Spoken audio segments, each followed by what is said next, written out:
হতাশ যারা, frustrated upset people, তাদের জন্য, হতাশ ব্যক্তিদের জন্য এই সূরাটা একটা আলোকবর্তিকা, একটা আলোর মশাল। এই সূরাটা পড়লেই হতাশ ব্যক্তিরা মনে শান্তি পায়, আশা ফিরে পায়, দিক ফিরে পায়, ঠিক কিনা?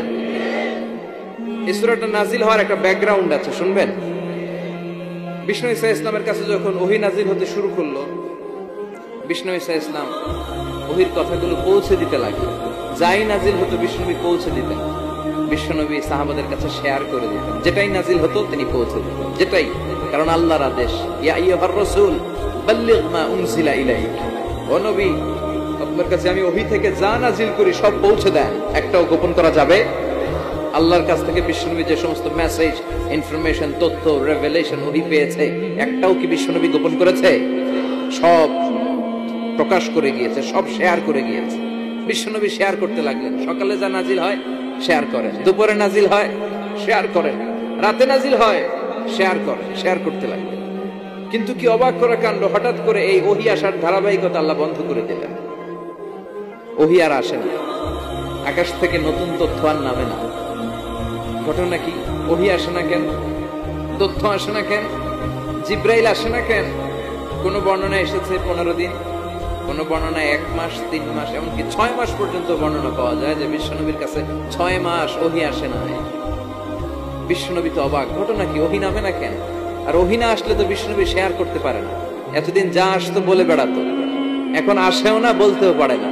কাফির মুশরিকরা বিশ্বনবীর গালি দিতে শুরু করলো, মুহাম্মদের রব মুহাম্মদের ভুইলা গেছে, মুহাম্মদের আল্লাহ মুহাম্মদের ছেড়ে দিয়েছে।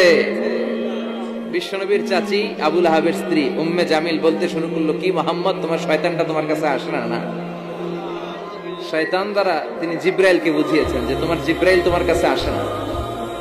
এভাবে সবাই গালমন্দ করতে শুরু করলো যে মুহাম্মদের আল্লাহ মুহাম্মদকে ভুলে গিয়েছে।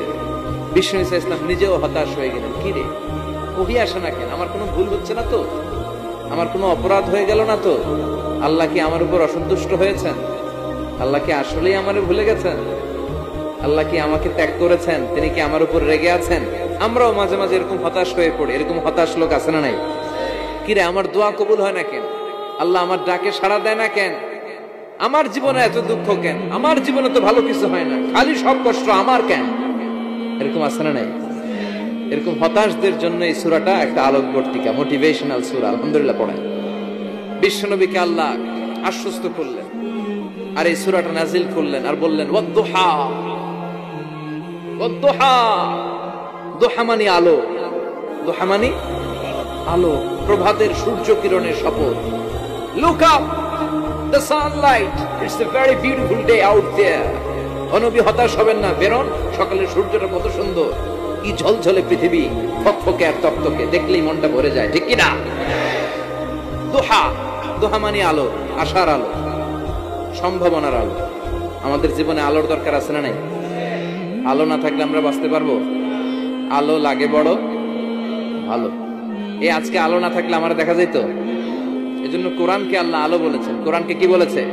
কিতাবুন আনজালনাহু ইলাইকা লিতুখরিজান নাসা মিনাল যুলুমাতি ইলান নূর। ও Muhammad, I've revealed this holy Quran unto you to lead the mankind out of darkness into the light.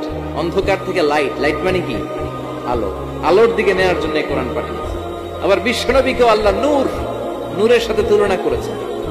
আবার বিশ্বনবী আল্লাহর কাছে নূর চাইতেন, বলতেন, আল্লাহ আমার ডানে আলো দাও, আমার বায়ে আলো দাও, আমার সামনে আলো দাও, পিছনে আলো দাও, উপরে আলো দাও, নিচে আলো দাও, আমার দেহে আলো দাও, আমার মাংসপেশির ভিতরে আলো দাও, আমার হাড্ডির ভিতরে আলো দাও, আমার জন্য তুমি আলো দাও। পড়েন আমিন। এজন্য আলো ছাড়া বেঁচে থাকা অসম্ভব। আল্লাহ তাআলা আলোর নামে সূরা দিলেন, সূরাতুদ দুহা, প্রভাতের আলো, প্রভাতের সূর্য কিরণের শপথ, আলোর শপথ। সুবহানাল্লাহ পড়েন। এরপর আল্লাহ বললেন, ওয়াল-লাইলি ইযা সাজা, আলোর শপথ, সকালবেলার সূর্য কিরণের শপথ। দ্বিতীয় আয়াতে আল্লাহ বললেন, রাত্রিবেলার শপথ, যখন রাত্রিটা নিঝুম হয়, হয় নিস্তব্ধ, নিঝুম আর নিস্তব্ধ রাতের শপথ। তাহলে আল্লাহ আলোর কসম কাটলেন, তারপরে অন্ধকারের কসম কাটলেন, ঠিক কিনা?